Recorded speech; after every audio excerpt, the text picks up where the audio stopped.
Have a good day, dear students. My name is Mayuri Karya. I hope you all are well at your home.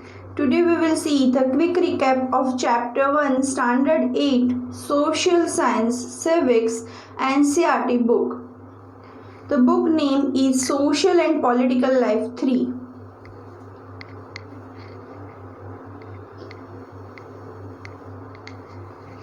In this we will see the Chapter 1's quick recap.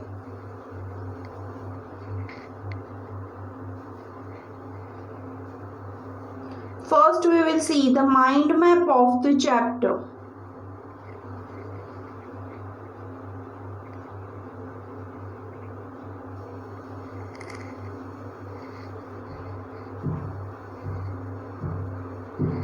Now first we will see the first topic of the chapter, why does country need a constitution? So in this first we will see it lays out ideas for a country. Okay, so means it gives the idea for a country. Next one tells about fundamental nature of the society. Means fundamental nature of the society means here country means on which principal country is following, that is shows. Okay, see, serve as the set of rules and principles for the citizen. So it provides set of rules, certain rules to the citizen. Next one tells about the basic of the way in which the citizen want the country to be governed. Okay, now next includes the type of government. Okay, so means which type of government in this country that shows plays an important function in a democracy.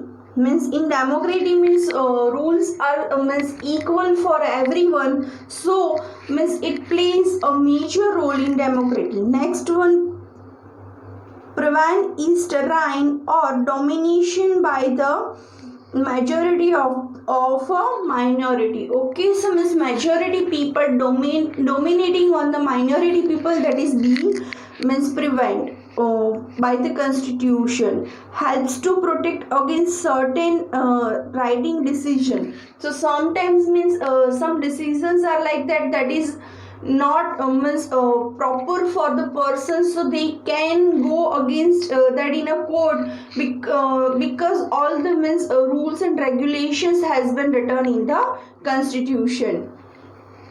Now next feature, that is key feature of the constitution. Okay, that we had seen. Now refers to the first one, federalism. Here are the key features. First one is federalism, refer to the existence of more than one level of government in our country.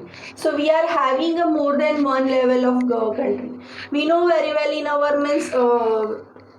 in our parliament we are having a two session. The lower session is being called the Lok Sabha and the upper the lower house is being called the Lok Sabha and the upper house is being called the Rajya Sabha. Okay, now parliamentary form of government. So parliamentary form of government means whatever the issues and questions are there of citizen, so their representatives keep their issues and problems in a parliamentary, and they are everyone is discussing and taking the decision on that. That is called the parliamentary form of the government. The Indian Constitution guarantee universal adult suffrage for all. So means all 18 years in India universal adult suffrage has been decided 18 year. Okay, so after the 18 year means all person can give the vote. Now next one, separation of power. In that first one,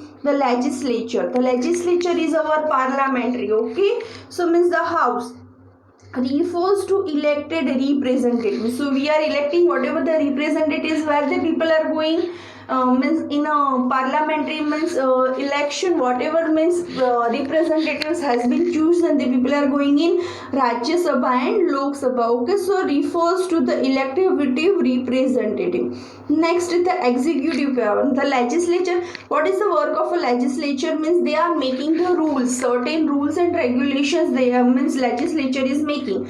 Now next one, the executive refers to a small group of people responsible for implementing law and running the government. Okay, so means whatever the rules and regulations has been made in the legislature, okay, or has been said to follow by the legislature. So what is the work of executive? Means these people are means implementing that law and order in the society. Okay, so legislature means MPs and MLAs are being included, and executive means collectors, police officers, everyone is being included. Why? Means the people have execute that law in a society. Okay, now next one, the judiciary refers to the system of court. Now what is the work of judiciary? Means a legislature has made the rules and regulations, executive is doing work to implement that in a society, but still sometimes people are broken that law or violated that rule. So the work of judiciary, that they have to means see the things, and wherever it is needed they can punish the person if they are not following the certain rules of the country. Now secularism is a state that does not promote any one religion as the state religion. In our constitution clearly it has been written, India doesn't believe in religion and it respect all the religion. Means India is not promoting any religion and it respect all the religions. Okay, so that is called the secularism.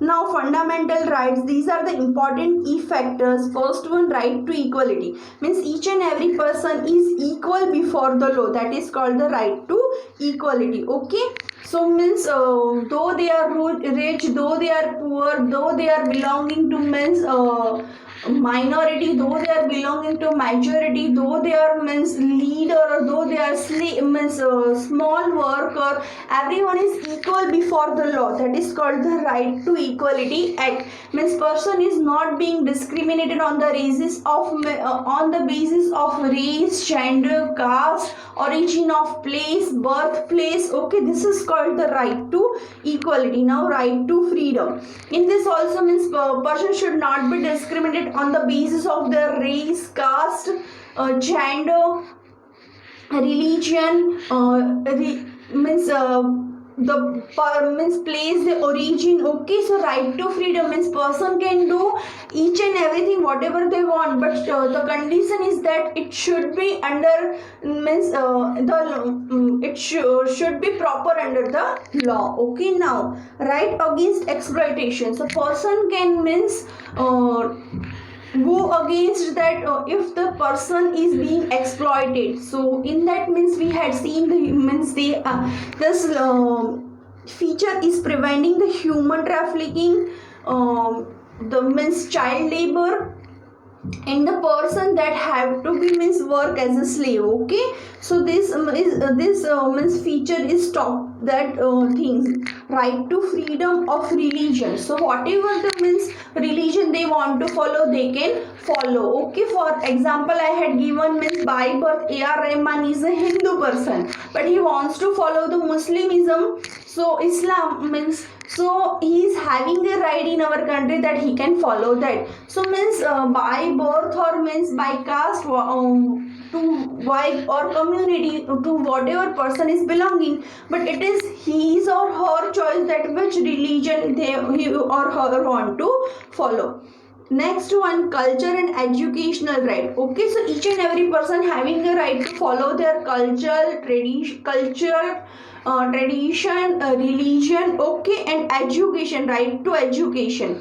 means everyone, those who want to take the education, each and every person is having a right to take education. Now right to constitutional remedies, this one is an important means feature of our constitution, or we can say the fundamental rights. Okay, because means if any time the means any person's this fundamental rights are being violated, so that person can go against that in court. Okay, that says the right to constitutional remedies. Okay, so Ambedkar has means Dr. Ambedkar has said this one is the important key feature in our constitution. Okay, now next one, directive principles. In first one, that ensure greater social economic reforms. Okay, so means day by day our social and economic reforms should be upgraded. Now serve as a guide to independent Indian states to institute law of a policy. Okay, so means whatever the law and policies of the Indian constitution, that is guiding regarding that is a directive principles. Okay, in our Indian constitution. Now next, important notes. Let's we see the important notes.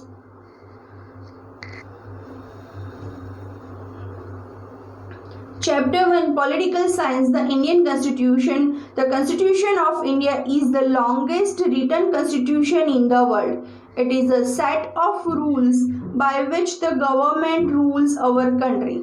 It is the supreme law of the land. It came into effect on 26th January 1950. Our constitution is based on the principle of democracy, socialism and secularism. Okay, so means when our constitution has been came in implement, so 26th January 1950. Okay, and what is the principle of our country? So means it is democracy in our country, means democracy, socialism and secularism. Dr. Bhimrao Ambedkar is known as the father of the Indian constitution. Okay, he was the head of the drafting committee. That's why he is being called that a father of the Indian constitution. Why does a country need a constitution? Now constitution lays out certain ideas that form the basics of the kind of country that we as citizens aspire to live in. It tells us about the fundamental nature of our society. Third one, it helps us serve as a set of rules and principles that all persons in a country can agree upon as the basis of the way in which they want the country to be governed. Fourth one, this include the type of government and also an agreement on certain ideas that they all believe the country should uphold. Okay, now fifth one, when Nepal was a monarchy, it reflected the final authority of the king after transition of Nepal into a democracy. It started the process of writing a new constitution for the country. Okay, so means here when Nepal was a monarchy, means under the king's rule, the people have been protest and get the democracy. Okay, so after that they have made a new constitution in their country, and democracy leaders exercise their power responsible on the behalf of the people. It defined countries political system. Okay, now next one, seventh one, in democratic society the constitution lays down the rules that guard against the misuse of authority by our political leaders. It lays certain important guidelines that govern decision making process. Okay, so means in our democracy society, the constitution lays down the rule that guard against the misuse of any authority or power by the political leader. Okay, that's why our Indian constitution is important. Now next, a constitution plays an important function in a democracy to ensure that a domained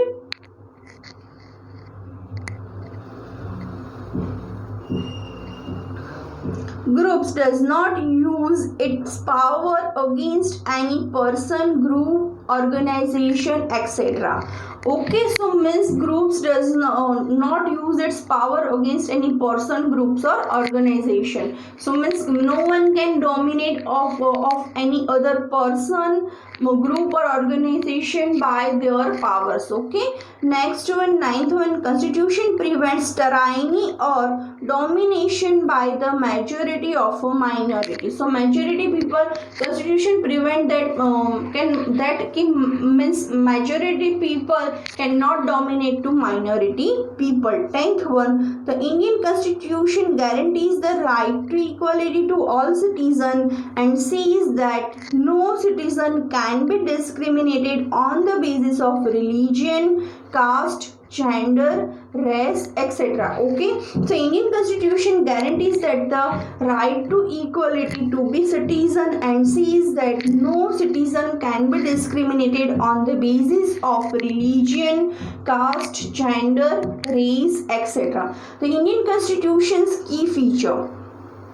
Now, the Indian national movement had been active in the struggle for independence from British rule for several decades. Okay, so nationalists developed a great deal of time to imagine and planning what a free India would be like. Okay, so the people have been suffer a lot. So they have been imagined for India that how our free India would be. Okay, when the constitution was being written, India was going through a turmoil because of partition of India and Pakistan. Another thing the people have to be faced that it was the time of India-Pakistan participation. The final document reflect a respect of maintaining diversity which preserving national unity along with eradication of poverty through socio-economic reforms. Okay, so final draft people have been prepared. Now next one, first one, the key feature, followings are the key feature of Indian constitution. First one, federalism. It refers to the existence of more than one level of government in the country. There are in the state and in central level. Citizens are governed by the law and policies made by each of this level of the government. So we know our India has been accepted 3-tier system. At the village level, Gram Panchayat, at state level, state government, and at central level, central government. Okay, so means these are the 3 type of governments. That's why our India is being called, it is called that India has accepted the 3-tier system. Why? Means from basic level we can maintain the rules and regulations, and to the grassroots level people we can provide each and every facility that is given by the government. Okay, so by how we can do that? Means through central government to state government, through state government to village panchayat. Okay, or gram panchayat. So means whatever the rules and regulations is being followed, that is also we can follow from the grassroots level, and whatever the facilities means given by the government, that can also reach to the grassroots level person. Now second one, parliamentary form of government. The Constitution of India guarantees universal adult suffrage for all citizens. This means even citizens of the country, irrespective of his or her social background, have a direct role in electing their representatives. Representatives are those accountable to the people in a parliamentary form of government. Okay, so parliamentary form of government, we are having a parliamentary form of government. In our parliament there is a 2 house, lower house is Lok Sabha and upper house is Rajya Sabha. So it is a parliamentary form government. Third one, separation of power. Means power should not be in a one hand or in a one government. Okay, it should be separated. There are 3 organs of the state: the legislature, the executive, and the judiciary. So means each and every has a power. The legislature refers to our elected representatives, those who make laws. The people are making the laws. Means B1, the executive is a similar group of people who are responsible for implementing laws. So whatever the laws has been made by the legislature, that is being implemented by the executive. Next one, and running the government. C1. The judiciary refers to the system of courts in the country who settle disputes and makes sure that laws are obeyed. Each organ acts as a check on the other organ of the state and this ensure the balance of power between all three. Okay, fourth one, fundamental rights. The fundamental rights are referred to as the conscience of Indian Constitution. Conscience of the Indian Constitution. Fundamental rights protect citizen against the arbitrary and absolute exercise of power by the state. Okay, so fundamental rights protect people by the dominance. Second one, the constitution guarantees the rights of individuals against the state as well as against other individuals. So means rights are being preserved here by the constitution. Third one, there are 6 fundamental rights in the Indian constitution which are right to equality, means each and every person is equal before the law. Right to freedom means whatever the person want to do in a means limitation of means law they can do. Rights against the exploitation means if a person is feeling that they are being exploited, so means they can go against that in a court. In this, by this means law means by this right, the human trafficking, child labor and slave system is being prohibited. Right to freedom of religion means persons can follow any religion whatever they want. Culture and educational rights means whatever the culture and traditions they want to follow, and each and every person can get the education by this right. Okay, right to freedom of religion.